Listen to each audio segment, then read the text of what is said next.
ഈ ഒരു അരപ്പ് കൊണ്ട് വ്യത്യസ്തമാകുന്ന ഒരു ചാള വറ്റിച്ചതിൻ്റെ റെസിപ്പിയാണ് കേട്ടോ ഇന്ന് ഷെയർ ചെയ്യാൻ വേണ്ടി പോകുന്നത്. വളരെ കുറഞ്ഞ സമയത്തിനുള്ളിൽ ഒരു തുള്ളി ചാറ് മാത്രം ഉണ്ടെങ്കിൽ നമുക്കൊരു കുന്നോളം ചോറുണ്ണാനായിട്ട് പറ്റും കേട്ടോ. പിന്നെ എപ്പോൾ ചാള വാങ്ങിച്ചാലും നമ്മൾ ഇതേ രീതിയിൽ തന്നെയായിരിക്കും പ്രിപ്പയർ ചെയ്യുന്നുണ്ടാവുക. വളരെ കുറഞ്ഞ സമയവും നമ്മളെ വീട്ടിൽ അത്യാവശ്യമുള്ള സാധനങ്ങൾ മാത്രമാണ് നമ്മൾ ഇതിനു വേണ്ടി ഉപയോഗിക്കുന്നത്. ഒരു തരി പോലും മുളക് പൊടി പോലും ഇതിലേക്ക് നമ്മൾ ചേർക്കുന്നില്ല കേട്ടോ. കാണുമ്പോൾ തന്നെ അറിയാമല്ലോ, അതുപോലെ തന്നെയാണ് സ്വാദിൻ്റെ കാര്യത്തിൽ ഒരു കോംപ്രമൈസും ഇല്ല. ഗംഭീര സ്വാദാണ് കേട്ടോ.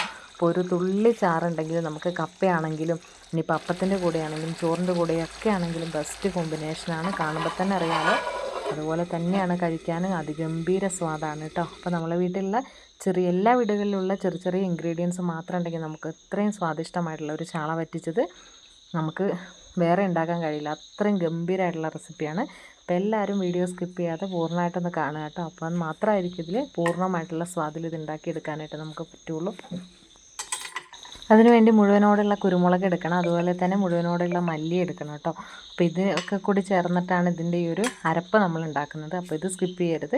അപ്പോൾ മുഴുവനോടുള്ള മല്ലി എടുത്തിട്ട് നമ്മളത് വറുത്തെടുക്കുകയാണ് ചെയ്യുന്നത് കേട്ടോ. അപ്പോൾ അതുപോലെ തന്നെ കുരുമുളകും വേണം.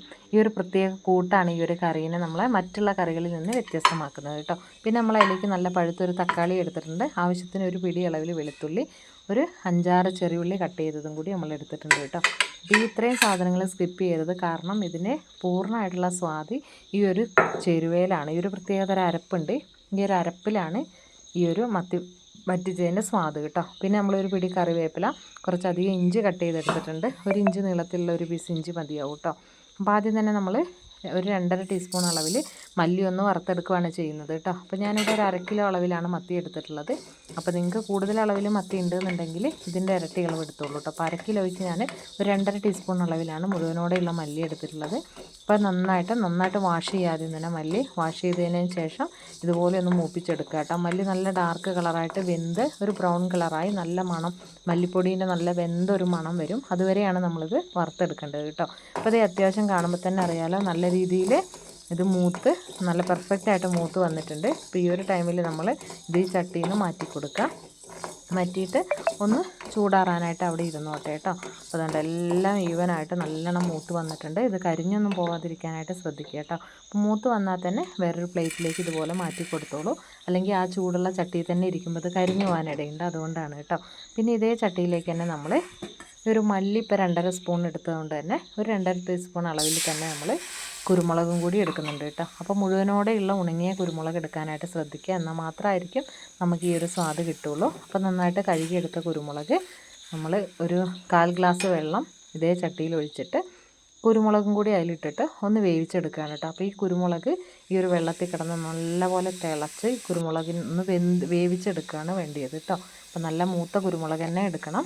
അപ്പോൾ കുരുമുളക് പൊടി എടുത്താൽ മതിയോ എന്ന് ചോദിക്കുന്നവരോട്, പൊടി എടുത്തിട്ടുണ്ടെങ്കിൽ ഈ ഒരു സ്വാദ് നമുക്ക് ഇത്ര തന്നെ. ഞാൻ പൊടി ഇട്ടിട്ടും അതുപോലെ തന്നെ പൂർണ്ണമായിട്ടുള്ള മുഴുവനോടെയുള്ള കുരുമുളക് ഇട്ടിട്ടും ചെയ്ത് നോക്കിയിട്ടുണ്ട് ഈ റെസിപ്പി. പക്ഷേ പൂർണ്ണമായിട്ടുള്ള ഈ ഒരു കറീൻ്റെ നല്ല സ്വാദ് കിട്ടുന്നത് നമുക്ക് മുഴുവനോടെയുള്ള കുരുമുളക് എടുക്കുമ്പോഴാണ് കേട്ടോ. അപ്പോൾ അതുകൊണ്ടാണ് ഞാൻ പറഞ്ഞത് മുഴുവനോടെയുള്ള കുരുമുളക് തന്നെ എടുത്തോളൂ കേട്ടോ. ഇപ്പോൾ 2.5 ടീസ്പൂൺ അളവിൽ മതി. ഇനി എരിവൊക്കെ നല്ല രീതിയിൽ വേണ്ടവരാണെന്ന് വെച്ചെങ്കിൽ കുറച്ചുകൂടി എടുത്തോളൂ. പിന്നെ ഇതിലേക്ക് നമ്മൾ പ്രത്യേകം പറയുവാണ്, ഇപ്പോൾ തന്നെ മുളക് പൊടി ഒന്നും ചേർക്കാത്തൊരു കറിയാണ്, മുളക് പൊടി യൂസ് ചെയ്യുന്നില്ല. അപ്പോൾ അതുകൊണ്ടാണ് എരിവിനനുസരിച്ചുള്ള കാന്താരിയും അതുപോലെ തന്നെ കുരുമുളകും എടുത്തോളൂ എന്ന് പറഞ്ഞത് കേട്ടോ. നമ്മളിവിടെ 2.5 ടീസ്പൂൺ അളവിലാണ് എടുത്തിട്ടുള്ളത്. അപ്പോൾ നല്ല രീതിയിലൊന്ന് വേവിച്ചെടുക്കണം. നന്നായിട്ട് വെന്ത് വരുമ്പോഴേക്കും ഈ ഒരു കുരുമുളക് തൊലീൻ്റെ കളറൊക്കെ ഈ ഒരു വെള്ളത്തിന് വന്നിട്ടുണ്ടാവും. നമ്മൾ കുടംപുളിയൊക്കെ തിളപ്പിക്കുമ്പോൾ ഒരു കളർ വരുമല്ലോ, അതുപോലെ നല്ല വെന്ത് വരുമ്പോൾ നമുക്കറിയാം, തോലൊക്കെ ഒന്ന് ചെറിയതായിട്ട് തോലിലിങ്ങനെ പിടിച്ച് നോക്കിയാൽ വെന്തതൊരു ഫീല് നമുക്കുണ്ടാവും. അപ്പോൾ ആ ഒരു ടൈമിൽ, അതായത് ഒരു ഏകദേശം ഒരു 3-4 മിനിറ്റ് മതി കേട്ടോ. അപ്പോൾ ആ ടൈം കൊണ്ട് ഇപ്പോൾ ഒരുപാട് വെള്ളം ഇതിൽ ഒഴിക്കരുത്, ഒരു 1/4 ഗ്ലാസ് വെള്ളം ഒഴിച്ച് കൊടുത്താൽ മതി കേട്ടോ. അപ്പോൾ അതേ നമ്മുടെ കുരുമുളക് അത്യാവശ്യം നല്ല രീതിയിൽ തന്നെ വെന്ത് കിട്ടിയിട്ടുണ്ട്. പിന്നെ ഇത് ഒരുപാട് ചൂടാറാനൊന്നും നിൽക്കണമെന്നില്ല. ഇതൊരു മിക്സീൻ്റെ ജാറിലേക്ക് നമ്മൾ മാറ്റി കൊടുക്കുകയാണ് കേട്ടോ. പിന്നെ അതിലേക്ക് ഒരു പഴുത്ത തക്കാളി, 1/4 ടീസ്പൂൺ അളവിൽ മഞ്ഞൾപ്പൊടി എടുത്ത് വെച്ചിട്ടുണ്ട്. പിന്നെ നമ്മൾ വറുത്ത് മാറ്റി വെച്ചിരിക്കുന്ന മല്ലി എടുത്തിട്ടുണ്ട് കേട്ടോ. അപ്പോൾ ആദ്യം തന്നെ നമ്മുടെ മിക്സീൻ്റെ ജാറിലേക്ക് മല്ലി 2.5 ടീസ്പൂൺ അളവിൽ നമ്മൾ മല്ലി വറുത്തെടുത്തിട്ടുണ്ടായിരുന്നല്ലോ, ആ മല്ലി ആദ്യം തന്നെ നമ്മൾ മിക്സീൻ്റെ ജാറിലേക്ക് ഒന്ന് ചേർത്ത് കൊടുക്കുക. പിന്നെ നമ്മളിപ്പോൾ വേവിച്ചെടുത്ത കുരുമുളക് ആ വെള്ളത്തോടു കൂടി തന്നെ ജാറിലേക്ക് ചേർത്ത് കൊടുക്കുകയാണ് കേട്ടോ. പിന്നെ അതിൻ്റെ കൂടെ നമ്മൾ ഒരു 1/4 ടീസ്പൂൺ അളവിൽ പിന്നെ മഞ്ഞൾപ്പൊടി ചേർത്ത് കൊടുക്കുന്നുണ്ട് കേട്ടോ.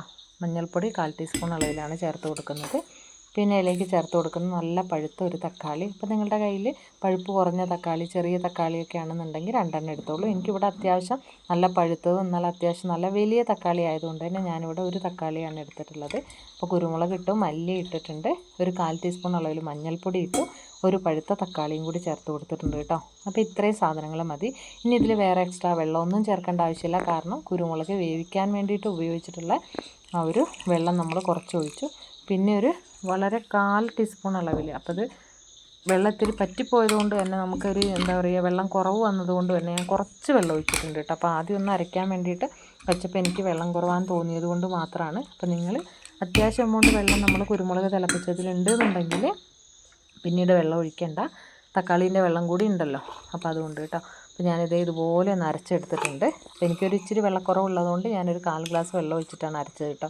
അപ്പോൾ ഇതുപോലെ നമ്മുടെ മല്ലിയും കുരുമുളകും തക്കാളി മഞ്ഞൾപ്പൊടിയൊക്കെ ഇതുപോലെ അരച്ചെടുക്കുക. ഈ ഒരു കൂട്ടാണ് നമ്മുടെ ഈ ഒരു മീൻ വറ്റിച്ചതിന്, അതായത് മത്തി വറ്റിച്ചതിനെ സ്പെഷ്യലാക്കുന്ന ഒരു കൂട്ടാണ് കേട്ടോ. അപ്പോൾ ഇത് മറക്കണ്ട, എല്ലാവരും പ്രത്യേകമായിട്ട് ഓർത്ത് വെച്ചോളൂ കേട്ടോ. പിന്നെ നമുക്ക് വെളിച്ചെണ്ണ ചൂടാക്കാൻ വേണ്ടിയിട്ട് മൺചട്ടി അടുപ്പിൽ വെച്ച് കൊടുത്തിട്ടുണ്ട്. ചട്ടി നന്നായി ചൂടായി കഴിഞ്ഞപ്പോഴേക്കും വെളിച്ചെണ്ണ ഒഴിച്ചു കൊടുത്ത് വെളിച്ചെണ്ണയിലേക്ക് നമ്മൾ കടുക് ഉലുവായിട്ട് കൊടുത്തിട്ടുണ്ട്. ഒരു 1/4 ടീസ്പൂൺ അളവിൽ കടുകും ഒരു 10-15 ഉലുവയാണ് നമ്മൾ ഇട്ട് കൊടുത്തിട്ടുള്ളത്. അത് നല്ല രീതിയിലൊന്ന് പൊട്ടി മുരിഞ്ഞ് വരട്ടെ കേട്ടോ. അപ്പോൾ എന്ത് സാധനം നമ്മൾ കറിയൊക്കെയാണെന്നുണ്ടെങ്കിൽ നമ്മൾ വെളിച്ചെണ്ണയിലേക്ക് ചേർത്ത് കൊടുക്കുന്ന കൂട്ടുകൾ നല്ല രീതിയിൽ കരിയാതെ മൂത്ത് കിട്ടണം കേട്ടോ. എന്നാൽ മാത്രമായിരിക്കും പൂർണ്ണമായിട്ട് ആ കറിക്ക് നമ്മൾ ഈവനായിട്ട് ആ സ്വാദ് കിട്ടുള്ളൂ കേട്ടോ. അപ്പോൾ നല്ല രീതിയിൽ തന്നെ വെളിച്ചെണ്ണയിൽ കിടന്നിട്ട് അതൊന്ന് മൂത്ത് പൊട്ടി മുരിഞ്ഞ് വരട്ടെ. എന്നാൽ കരിഞ്ഞു പോകാനും പാടില്ല. പിന്നെ നമ്മൾ ഇഞ്ചി, പച്ചമുളക്, ഒരു 5-6 പച്ചമുളക് എന്ന് പറയുന്നത് ഞാൻ കാന്താരിയാണ് എടുത്തിട്ടുള്ളത്. ഒരു 10-15 കാന്താരി, നല്ല എരിവുള്ള 10-15 കാന്താരി എടുത്തിട്ടുണ്ട്. ഒരു പിടി ചെറിയുള്ളി, പിന്നെ നമ്മൾ എടുത്തിട്ടുള്ളത് 1 ഇഞ്ച് നീളത്തിലുള്ള ഒരു പീസ് ഇഞ്ചിയാണ്. ഇഞ്ചി കനം കുറഞ്ഞ് അരിഞ്ഞെടുക്കുക കേട്ടോ. അപ്പോൾ എല്ലാം ഇതുപോലെയാണ് അരിഞ്ഞെടുക്കേണ്ടത്. അത് നമ്മൾ ആദ്യം തന്നെ കടുകും ഉലുവയും പൊട്ടി വന്നപ്പോൾ നമ്മൾ ഈ ചെറിയുള്ളിയും ഇഞ്ചിയും കറിവേപ്പിലയും അതുപോലെ തന്നെ കാന്താരിയും കൂടി ചേർത്ത് കൊടുത്തിട്ടുണ്ട് കേട്ടോ. അപ്പോൾ ഈ കാന്താരിക്ക് വേണമെങ്കിൽ പകരം നമുക്ക് കാന്താരി യൂസ് ചെയ്യാൻ നമുക്കില്ല എങ്കിൽ അതിന് പകരം നമുക്ക് പച്ചമുളക് യൂസ് ചെയ്യാവുന്നതേ ഉള്ളൂ കേട്ടോ. അപ്പോൾ അതെല്ലാം നല്ല രീതിയിലൊന്ന് മൂത്ത് വരട്ടെ. അപ്പോൾ ഒരുപാട് എണ്ണയിൽ കിടന്നിട്ട് ഒത്തിരി ഗോൾഡൻ ഷെയ്ഡ് ആവുന്നത് വരെ വെളുത്തുള്ളി ഒന്നും മൂപ്പിക്കേണ്ട കാര്യമില്ല. കാരണം അത്രയും നമ്മൾ വെളുത്തുള്ളിയൊക്കെ മൂപ്പിക്കുകയാണെന്നുണ്ടെങ്കിൽ വെളുത്തുള്ളിൻ്റെ ഒരു സ്വാദിന് ഒരു കയ്പ്പ് രസം വരാൻ വേണ്ടിയിട്ട് സാധ്യതയുണ്ട്. അപ്പോൾ ഒരുപാട് മൂപ്പിക്കേണ്ട ആവശ്യമില്ല. അപ്പോൾ വെളുത്തുള്ളി ഇതിൽ കിടന്നിട്ട് അത്യാവശ്യം ഒന്ന് മൂത്ത് വരുന്ന സമയം വരെ മാത്രം മതി. ആ ഒരു ടൈമിൽ നമുക്ക് അരച്ച് വെച്ചിട്ടുള്ള നമ്മളുടെ അരപ്പ് ചേർത്ത് കൊടുക്കുക കേട്ടോ. ഇതാണ് നമ്മുടെ സ്പെഷ്യലായിട്ടുള്ള ഈ മത്തി വറ്റിച്ചതിൻ്റെ കൂട്ട് കേട്ടോ. അയ്യോ ഗംഭീര സ്വാദ് എന്ന് വെച്ചാൽ ഒന്നും പറയാനില്ല കേട്ടോ. കാണുമ്പോൾ തന്നെ അറിയില്ല. നല്ല സാധാരണ മീൻകറിക്ക് നമ്മൾ കോട്ടയം സ്റ്റൈൽ കറി, അങ്ങനെ ഒരുപാട് തരത്തിലുള്ള പിന്നെ മത്തിക്കറി, മത്തി വറ്റിച്ചത്, കോട്ടയം സ്റ്റൈൽ മത്തിക്കറി, അങ്ങനെ ഒരുപാട് തരത്തിലുള്ള മത്തിക്കറികൾ മീൻകറികൾ ഞാൻ വെച്ചിട്ടുണ്ട്. പക്ഷേ അതിൽ നിന്നൊക്കെ എൻ്റർലി ഡിഫറെൻ്റ് ആയിട്ടുള്ളൊരു ടേസ്റ്റാണ് കേട്ടോ. ഇതിന് കളറും വ്യത്യാസമാണ്. സാധാരണ നമ്മളുടെ മീൻ കറിക്ക് നല്ല റെഡിഷ് കളറാണ് ഉണ്ടാവുക. പക്ഷേ ഈ ഒരു മീൻ കറീനെ സംബന്ധിച്ചിടത്തോളം ഇത് നല്ല ബ്രൗൺ കളറാണ് കേട്ടോ. അപ്പോൾ ഇതിലേക്ക് നമ്മൾ 2 പീസ് അളവിൽ കുടംപുളി ചേർത്ത് കൊടുത്തിട്ടുണ്ട്. ആവശ്യത്തിന് ഉപ്പും ചേർത്ത് കൊടുത്തിട്ടുണ്ട് കേട്ടോ. ഇനി ഈ ഒരു ചാറ് നല്ലോണം തിളക്കിയിട്ട് നല്ല തിള വരുമ്പോഴാണ്, നന്നായിട്ട് തിളച്ച് കഴിയുമ്പോഴാണ് നമ്മളിതിലേക്ക് മീനിട്ട് കൊടുക്കുന്നത് കേട്ടോ. അപ്പോൾ ഇനി തിളയ്ക്കാൻ വേണ്ടിയിട്ട് വെയിറ്റ് ചെയ്യുകയാണ് നമ്മൾ. നല്ല രീതിയിൽ തിളയ്ക്കണം. പിന്നെ മീൻ ഞാനിവിടെ മത്തിമീനാണ് എടുത്തിട്ടുള്ളത്. അപ്പോൾ മത്തിമീൻ നന്നായിട്ട് തന്നെ വെട്ടി വൃത്തിയാക്കി കൊണ്ടുവന്നതിന് ശേഷം ഒരു വരയിട്ട് എടുത്തിട്ടുണ്ട് കേട്ടോ. കാരണം വേഗം തന്നെ ഈ മത്തീൻ്റെ ഉള്ളിലേക്ക് ഉപ്പും മുളകും പുളിയും എല്ലാം പെട്ടെന്ന് പിടിക്കാൻ വേണ്ടിയിട്ടാണ് ഞാനങ്ങനെ വരയിട്ട് കൊടുത്തിട്ടുള്ളത്. അപ്പോൾ ഒരുപാട് ചാറ് ചേർന്നിട്ടുള്ളൊരു കറിയല്ല, ഞാൻ ആദ്യമേ പറഞ്ഞല്ലോ മത്തി വറ്റിച്ചതാണ്. അപ്പോൾ അതിനനുസരിച്ചുള്ള ചാറ് മാത്രമാണ്, വളരെ കുറച്ച് ചാറാണ് നമ്മളിവിടെ ചേർക്കുന്നുള്ളൂ. എന്നാലിത് കറികളായിട്ട് കുറച്ച് ചാറോട് കൂടി വേണം എന്നുള്ളവർക്ക് ഇപ്പോൾ കുറച്ചുകൂടി അളവിൽ വെള്ളം ചേർത്ത് കൊടുക്കാം കേട്ടോ. അപ്പോൾ ഞാനിവിടെ അധികം വെള്ളം ചേർത്ത് കൊടുക്കുന്നില്ല. നല്ല രീതിയിൽ അതൊന്ന് തിളച്ച് വന്നപ്പോഴേക്കും നമ്മൾ വരഞ്ഞ് വൃത്തിയായിട്ട് കഴുകി പിന്നെ വരഞ്ഞ് കൊണ്ടുവന്നിട്ടുള്ള മത്തിയും കൂടി ഒന്ന് ചേർത്ത് കൊടുക്കുകയാണ് കേട്ടോ. ഇനി ഇത് ചട്ടി ഒന്ന് 2 വട്ടം ഒന്ന് ചുറ്റിച്ച് കുറച്ച് കറിവേപ്പിലയും കൂടി ഇട്ടിട്ട് നമ്മളൊന്ന് വേവിച്ചെടുക്കുകയാണ് ചെയ്യുന്നത് കേട്ടോ. അപ്പോൾ ഈ ഒരു ടൈമിൽ നമ്മൾ ഒരുപാട് സ്പൂണും തവിയൊന്നും ഇട്ടിട്ട് ഇളക്കി മറിക്കരുത്. കാരണം മത്തി പെട്ടെന്ന് നമുക്കറിയാലോ പൊടിഞ്ഞു പോവും. അപ്പോൾ അതുകൊണ്ടാണ് ചട്ടി ജസ്റ്റ് ഒന്ന് ചുറ്റിച്ചെടുത്താൽ മതി കേട്ടോ. അപ്പോൾ തന്നെ പെട്ടെന്ന് ആയിക്കിട്ടും. നല്ല അടിപൊളിയായിട്ടുള്ള ഈ ഒരു എന്താ പറയുക അരപ്പ് കൊണ്ട് മാത്രം വ്യത്യസ്തമാകുന്നൊരു കറിയാണ്. ഈ കുരുമുളകിൻ്റെ ഒരു അത് തിളപ്പിച്ച് വേവിച്ചെടുത്തതിന് ശേഷം അരച്ചെടുക്കുമ്പോൾ ഒരു പ്രത്യേക സ്വാദുണ്ടല്ലോ. അത് നമുക്ക് എത്ര തന്നെ വാക്കുകൾ കൊണ്ട് പറഞ്ഞാലും നമുക്കത് എത്ര നമുക്ക് മനസ്സിലാക്കാൻ പറ്റുമെന്ന് എനിക്കറിയില്ല. അപ്പോൾ അത് നിങ്ങൾ പ്രിപ്പയർ ചെയ്ത് നോക്കൂ. എന്നാൽ മാത്രമായിരിക്കും ആ ടേസ്റ്റ് നിങ്ങൾക്ക് മനസ്സിലാക്കാൻ പറ്റുകയുണ്ടാവുള്ളൂ. അപ്പോൾ എല്ലാവരും ഇതൊന്ന് ഇനി കുറഞ്ഞ തീയിലിട്ടിട്ട് ഒന്ന് അടച്ച് വെച്ച് ഒന്ന് ചാറ് വറ്റി വരുന്നത് വരെ ഒന്ന് വറ്റിച്ചെടുക്കുക. അപ്പോൾ അതാണ് നല്ലോണം വറ്റി വരുന്നതാണ് ഇതിൻ്റെ പരുവം. വേണമെന്നുണ്ടെങ്കിൽ മാത്രം ഒരു ടീസ്പൂൺ വെളിച്ചെണ്ണയും കൂടി ലാസ്റ്റ് ഒന്ന് ഒഴിച്ചു കൊടുക്കുക. അല്ലാന്നുണ്ടെങ്കിൽ സൂപ്പറാണ്. ഇങ്ങനെയാണെങ്കിൽ സൂപ്പറാണ്. നല്ല ചൂട് കപ്പേൻ്റെ കൂടെയും നല്ല ഊണിൻ്റെ കൂടെയൊക്കെ ബെസ്റ്റായിട്ടുള്ള കോമ്പിനേഷനാണ്. അപ്പോൾ എല്ലാവരും ഒന്ന് പ്രിപ്പയർ ചെയ്തിട്ട് നിങ്ങളുടെ അഭിപ്രായങ്ങളും നിർദ്ദേശങ്ങളും ഒക്കെ കമൻറ്റ് ബോക്സിൽ രേഖപ്പെടുത്തുക. പിന്നെ ഈ വീഡിയോ നിങ്ങൾക്ക് ഇഷ്ടമാവുന്നുണ്ട്, നിങ്ങൾക്ക് ഉപകാരപ്പെടുന്നുണ്ട് എന്ന് തോന്നുകയാണെങ്കിൽ മാത്രം ഫ്രണ്ട്സിനും റിലേറ്റീവ്സിനൊക്കെ ഒന്ന് ഷെയർ ചെയ്തിട്ട് നമ്മളൊന്ന് സപ്പോർട്ട് ചെയ്യുക. ലൈക്ക് തരാനും ലൈക്ക് ബട്ടൻ്റെ കമൻറ്റ് സെക്ഷൻ്റെ തൊട്ടിപ്പുറത്ത് തന്നെ ഹൈപ്പ് ബട്ടൺ ഉണ്ട്. അത് ഹൈപ്പ് പ്രസ് ചെയ്തിട്ട് ഞങ്ങൾക്ക് പോയിൻ്റ് തരാനും മറന്നു പോകല്ലേ. അപ്പോൾ ഇഷ്ടപ്പെടുകയാണെങ്കിൽ ഷെയർ ചെയ്ത് കൊടുക്കുക എല്ലാവർക്കും.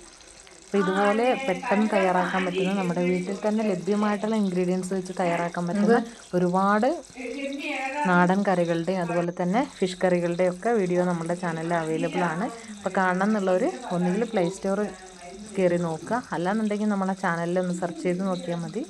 അപ്പോൾ നിങ്ങൾക്ക് ഇഷ്ടപ്പെടുന്നു എന്ന് വിചാരിക്കുന്നു. അപ്പോൾ അടുത്ത നല്ലൊരു വീഡിയോ ആയിട്ട് നമുക്ക് വീണ്ടും കാണാം. അതുവരേക്കും എല്ലാവരോടും ഒരുപാട് സ്നേഹം. അപ്പോൾ അതേ എൻ്റെ കറിയൊക്കെ അത്യാവശ്യം നല്ല രീതിയിൽ വറ്റി.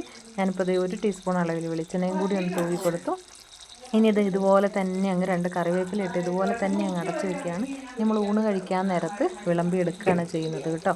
ആ ഒരു തുള്ളി ചാറുണ്ടെങ്കിൽ ഉണ്ടല്ലോ നമുക്കൊരു കുന്നോളം ഒരു പറ ചോറുണ്ണാന്ന് പറയില്ലേ, അതുപോലെയാണ്. ഒരു പറ ചോറുണ്ണാന്നല്ല കേട്ടോ പറയുന്നത്, ഒരു പറ ചോറുണ്ണാം. അത്രയ്ക്കും അതിഗംഭീരമായിട്ടുള്ള സ്വാദാണ്.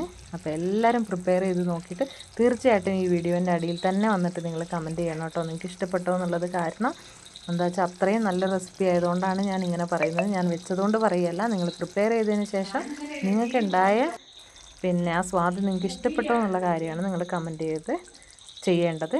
അപ്പോൾ എല്ലാവരും സുഖമായിട്ടിരിക്കുക, സേഫായിട്ടിരിക്കുക, സന്തോഷമായിട്ടിരിക്കുക. അടുത്ത വീഡിയോയിൽ നമുക്ക് വീണ്ടും കാണാം. Thank you for watching.